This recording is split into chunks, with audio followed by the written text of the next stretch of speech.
بسم اللہ الرحمن الرحیم۔ السلام علیکم فورتھ ایئر، امید ہے آپ سب خیریت سے ہوں گے۔ ایک دفعہ پھر آپ کو خوش آمدید کہتے ہیں۔ آج کا ہمارا ٹاپک ہے طبی سماجی بہبود، medical social work. Last time ہم نے جو سوشل ورک کی فیلڈ اور اسٹڈی پڑھی تھی وہ تھی اسکول سوشل ورک، اور آج کا ہمارا ٹاپک ہے میڈیکل سوشل ورک۔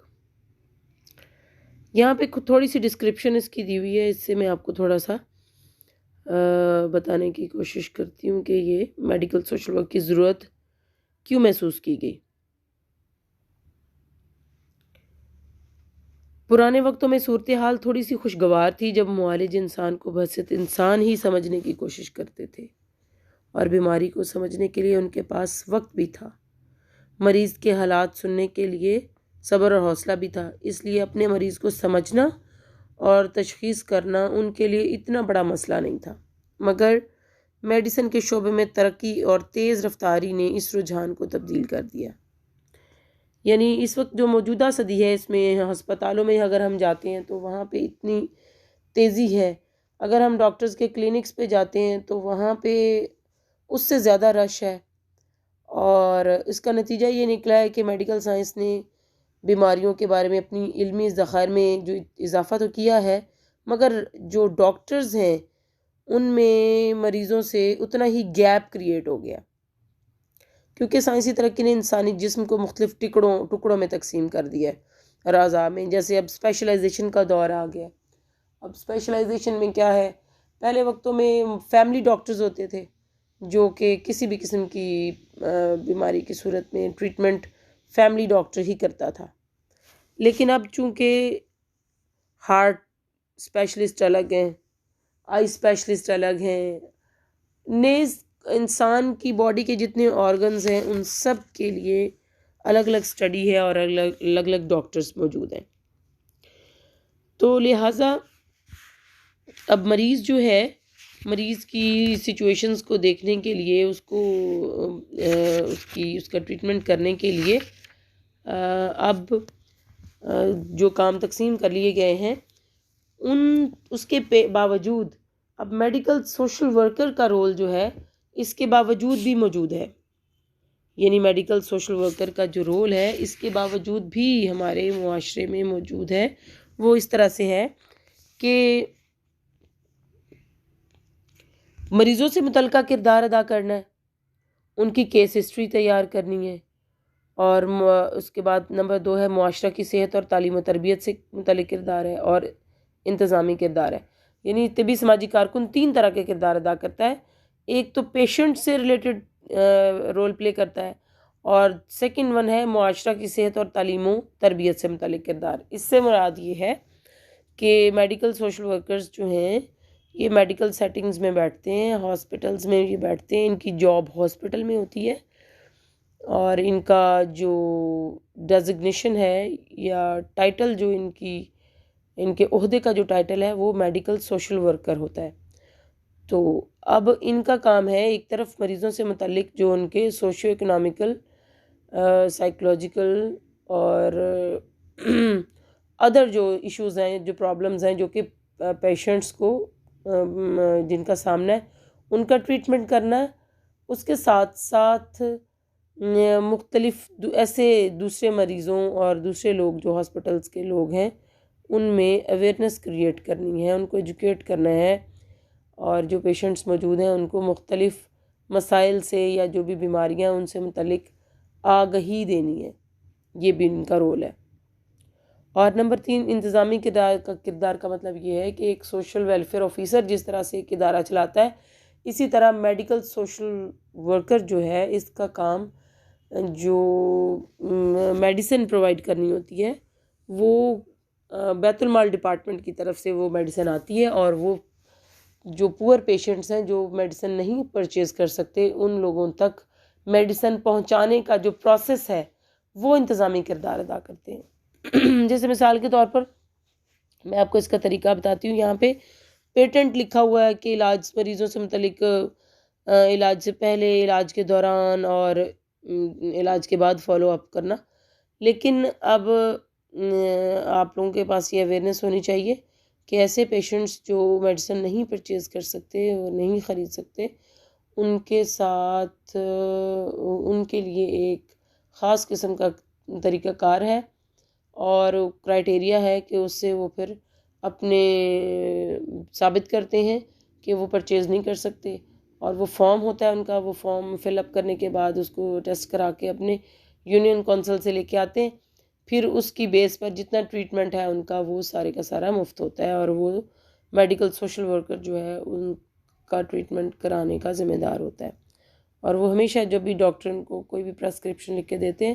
وہ میڈیکل سوشل ورکر کے پاس آ جاتے ہیں اور وہاں سے ان کو سٹیمپ کے ساتھ، ان کی سٹیمپ کے ساتھ جہاں جس میڈیکل سٹور پہ ان کا لائزون ہوتا ہے ان سے میڈیسن مل جاتی ہے. جی تو اب ہم آتے ہیں مریضوں سے متعلقہ کردار. علاج سے پہلے طبی سماجی کارکن مریض کی مکمل کیس ہسٹری تیار کرتا ہے، جس میں نفسیاتی، معاشی، معاشرتی جو اس کے حالات ہوتے ہیں اس کا تجزیہ کیا جاتا ہے، اور مشاہدے کے ساتھ ساتھ اس بیماری سے متعلق تمام احساسات کا جائزہ لیا جاتا ہے. مریض کے رشتہ داروں، دوست، احباب اور دیگر افراد سے انٹرویو کے ذریعے ان کے خیالات اور جذبات سے ڈیٹا کلیکٹ کیا جاتا ہے. ہسپتال کی سہولیات اور مختلف شعبوں کے بارے میں مریض اور اس کے لواحقین کو معلومات دی جاتی ہیں. معالج سے مریض کے حالات اور کیفیات کے بارے میں تبادلہ خیال کرتا ہے تاکہ معالج مریض کا علاج بہتر تجویز کر سکے. اب ایک ڈاکٹر کے پاس اتنا ٹائم نہیں ہے کہ ایک پیشنٹ جس کے ساتھ سوشیو اکنامک پرابلمز ہیں اس کی کیس ہسٹری تیار کرے، اس کے پرابلمز کو دیکھے، اس کی سچویشنز کو بہت ڈیپلی پروب کرے. اب اس کے لیے یہ ہوتا ہے کہ یہ پہلے میڈیکل سوشل ورکرز کے پاس جتنے بھی پیشنٹ ان کو اپروچ کر سکیں یا کر پائیں وہ ان کے پاس آتے ہیں، اور یہ ان کی کیس ہسٹری تیار کر کے ڈاکٹر کے پاس ان کے ساتھ بھیج دیتے ہیں، اور ڈاکٹر اس کو پڑھ لیتا ہے اور 1 منٹ میں وہ پورے معاملے کو سمجھ جاتا ہے. دوران علاج مریض کو ذہنی سکون پہنچانے کی کوشش کرتا ہے، اسے اپنی بیماری سے متعلق رائے اور خیالات کو بدلنے کی طرف راغب کرتا ہے، اور اس کے بعد ہسپتال کی فراہم کردہ سہولتوں سے استفادہ کرنے میں رہنمائی مہیا کرتا ہے. رشتہ داروں اور دوستوں کے ساتھ رابطہ پیدا کرتا ہے اور انہیں مریض کی دلجوئی کے لیے تیار کرتا ہے. مالی مشکلات کی صورت میں مفت علاج اور قیام اور طعام کا بندوبست بھی کرتا ہے. ضرورت مند مریضوں کے لیے اگر ان کو بلڈ کی ضرورت ہے تو مفت خون اور ادویات کا انتظام کرتا ہے، کیونکہ ہاسپٹل کے اندر بلڈ بینک موجود ہوتا ہے، اور وہ بلڈ بینک کا جو انچارج ہوتا ہے وہ بھی میڈیکل سوشل ویلفیئر آفیسر ہوتا ہے. ضرورت مند معذور مریضوں کے لیے مصنوعی اعضاء کی سہولتیں بھی مہیا کرتا ہے. لمبے عرصے کے مریضوں کے لیے تفریح کا انتظام کرتا ہے. ضرورت مند مریضوں کے لیے فنی تربیت کے مواقع فراہم کرتا ہے تاکہ وہ ہسپتال سے فارغ ہو کر اپنے لیے روزگار کا انتظام کر سکیں. دوران علاج ہسپتال میں پیش آنے والی مشکلات کا ازالہ کرتا ہے. مریض اور معالج میں رابطہ قائم کرتا ہے تاکہ معالج کی بدلتی ہوئی صورتحال سے باخبر رہ سکے. اب ایسے لوگ جو ملازمت پیشہ ہوتے ہیں اور وہ پیشنٹ بن جاتے ہیں اور وہ ملازمت کی طرف سے پریشان ہوتے ہیں تو ان کو ان کی ملازمت کی طرف سے کسی نہ کسی طرح سے نجات دلاتا ہے. لاوارث مریضوں اور بچوں کو ضرورت کی مناسبت سے دوسرے فلاحی اداروں میں، اب جیسے کچھ ایسے مریض ہوتے ہیں جو کہ لاوارث ہوتے ہیں اور وہ ہاسپٹلز میں آ جاتے ہیں اور ان کو میڈیکل سوشل ویلفیئر آفیسر جو ہوتا ہے ان کے اس میں تحویل میں دے دیا جاتا ہے. تو ان کے ساتھ پھر جب وہ ٹھیک ہو جاتے ہیں، صحت یاب ہو جاتے ہیں، اگر بچیاں ہیں، گرلز ہیں تو ان کو دارالاطفال فیمیل میں بھیج دیتے ہیں، اگر بچے ہیں تو ان کو دارالاطفال میل میں بھیج دیتے ہیں، چونکہ یہ سوشل ویلفیئر کے یہ دوسرے ادارے ہیں جہاں پہ ان کو وقتی طور پر پناہ مل سکتی ہے جب تک کہ ان کے لواحقین مل نہیں جاتے. اگر لاوارث افراد ہیں اور ان کی دوران ہاسپٹل میں ڈیتھ ہو جاتی ہے تو ان کی وفات کے بعد تدفین کا کام بھی سر انجام دیا جاتا ہے. بلا شبہ جو سماجی بہبود یا سوشل ورک سبجیکٹ ہے، یہ سوشل ویلفیئر کی جو ڈیوٹیز ہیں، یہ ایک ڈیوٹی تو ہے ہی، لیکن ایک انسانیت کے ناطے سے بہت بڑا ثواب ہے اور بہت بڑا فریضہ ہے یہ ان لوگوں کے لیے. اور سب سے اہم فرض مریض کی دوران علاج ہمت افزائی کرنا اور حوصلہ بڑھانا ہے. مریض اور اس کے رشتہ داروں کے کہ بیماری اور نامساعد حالات سے متعلقہ منفی خیالات بدلنے کی کوشش کرتا ہے۔ ایک ہمارے معاشرے میں ایک جنرل بھی تو کانسیپٹ ہوتا ہے نا، اب جیسے مثال کے طور پر ٹی بی ہے، اب ٹیوبرکلوزز ایک ایسی بیماری ہے جو کہ قابل علاج ہے، اور 3 مہینے 6 مہینے یا زیادہ سے زیادہ 9 منتھس تک اس کا ٹریٹمنٹ ہوتا ہے، اور اس کے بعد اگر بہت زیادہ ضعیف نہیں ہے یا پھر اللہ کی طرف سے اس کی وقت پورا نہیں ہو گیا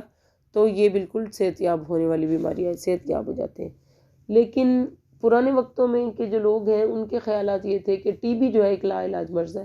اگر کسی کو ٹی بی ہو گئی ہے تو اس سے سب لوگ کنارہ کش ہو جاؤ اور اس کے برتن الگ کر دو، اس کو بس اس کے آخری دن آئے ہوئے ہیں اور اس کا وقت پورا ہو چکا ہے۔ جبکہ اس طرح کے جو منفی خیالات ہیں ان کو بدلنا بھی میڈیکل سوشل ویلفیئر آفیسر کا کام ہے۔ علاج کے بعد، ہسپتال سے فراغت کے بعد مریض اور اس کے اہل خانہ سے رابطہ رکھتا ہے، اس کو فالو اپ کہا جاتا ہے۔ مریض کو معاشرہ میں پیش آنے والی مشکلات کا ازالہ کرتا ہے، مریض کو معاشرہ میں بحال کرنے کے لیے مختلف پروگرام بناتا ہے اور اس کی بدلتی ہوئی کیفیات کا جائزہ لیتا ہے۔ ہاں، اس کے بعد ہے معاشرہ کی صحت اور تعلیم و تربیت سے متعلق کردار۔ طبی سماجی کارکن صرف ہسپتال کے اندر ہی مریضوں کی بہتری کے اقدامات نہیں کرتا بلکہ پورے معاشرے میں، اگر معاشرے کے دوسرے حلقوں میں کہیں پہ صحت صفائی کے حوالے سے کسی قسم کی اویئرنیس کیمپینز کی ضرورت ہے، تحقیق کی ضرورت ہے، تو وہ بھی تحقیق کرتا ہے، اویئرنیس کیمپینز کرتا ہے، صحت کے جو مسائل ہیں اور ان کی جو وجوہات ہیں اور ان کے جو سولوشنز ہیں اور ان کے لیے جو احتیاطی تدابیر ہیں ان سے بھی آگاہ کرتا ہے، اور اس طرح کے پروگرام مرتب کرتا ہے جس سے صحت کی ایجوکیشن کو فروغ ملے، کہ لوگوں کو اس طرح کے مواد کے ذریعے ان کو ایجوکیٹ کیا جائے کہ ان کی ہیلتھ جو ہے وہ بہتر ہو اور ہیلتھ کے مسائل جو ایشوز ہیں ان کو سالو کیا جا سکے۔ اور اس کے علاوہ جو ڈرگ ایڈکٹس ہیں ان کے لیے بھی اویئرنیس پروگرام کرنے کی ذمہ داری ہوتی ہے ان کی، اور اس کے علاج کے لیے ضروری تدبیر کرتا ہے اور عوام کو اس طرف مائل کرتا ہے۔ معذوری کے اسباب اور وجوہات کے ساتھ ساتھ احتیاطی تدابیر سے لوگوں کو آگاہ کرتا ہے، سماجی بہبود کے پروگراموں کی اہمیت اور افادیت سے، یعنی جن لوگوں کو پتہ ہی نہیں ہے کہ سماجی بہبود بھی کوئی پیشہ ہے اور ان کا کام کیا ہے اور یہ کیا کرتے ہیں، ان تمام چیزوں سے آگاہ کرتا ہے۔ انتظامی کردار، اب ہاسپٹل میں اس کی ہاسپٹل سیٹنگ میں ہی بیٹھتا ہے، اور اس کی جاب جو ہے، نیچر آف جاب یہ ہاسپٹل میں ہے، ہاسپٹل کے اندر ہی ان کے آفیسز ہوتے ہیں، تو ان کی ہسپتال کی انتظامیہ اور سماجی بہبود کے جو شعبے ہیں ان میں رابطہ کے فرائض انجام دینا اس کا کام ہے۔ ہسپتال کی انتظامیہ کو ہسپتال کا نظام اور سہولتیں بہتر بنانے کے لیے تجاویز دینا ہے، ہسپتال کی انتظامیہ کو پالیسی بنانے اور منصوبہ بندی کرنے میں مدد کرنا ہے، مختلف سماجی بہبود کے اداروں کے درمیان رابطہ اور تعاون پیدا کرنا ہے، مریضوں کے کیس کا ریکارڈ کرنا ہے اور اپنے ادارے سے متعلقہ بجٹ اور پروگراموں کا حساب اور ریکارڈ مرتب کرنا ہے، مختلف ادویات کی جو کمپنیاں ہیں ان کے بارے میں انفارمیشن کلیکٹ کرنا، دکانداروں اور رضاکار والنٹری بیسس پہ جو میڈیسن ڈونیٹ کرنے والی فارمیسیز وغیرہ ہیں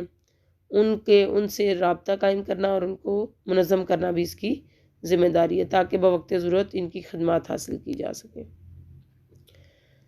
پاکستان میں طبی سماجی بہبود کے شعبے کی کیا حیثیت ہے؟ یہاں پہ اس نے بہت ترقی کی ہے، تحصیل کی سطح پر ہر ہسپتال میں کم از کم طبی سماجی کارکنوں کا تقرر کیا جاتا ہے۔ عام سہولتوں کے علاوہ ٹی بی ہسپتالوں، مینٹل ہاسپٹلز، آنکھوں کے ہسپتالوں، عورتوں کے ہسپتالوں اور معذوروں کے ہسپتالوں میں بھی سماجی بہبود کے پروجیکٹ بنائے گئے ہیں، اور صرف صوبہ پنجاب میں 94 طبی سماجی بہبود کے پروجیکٹس کام کر رہے ہیں، جبکہ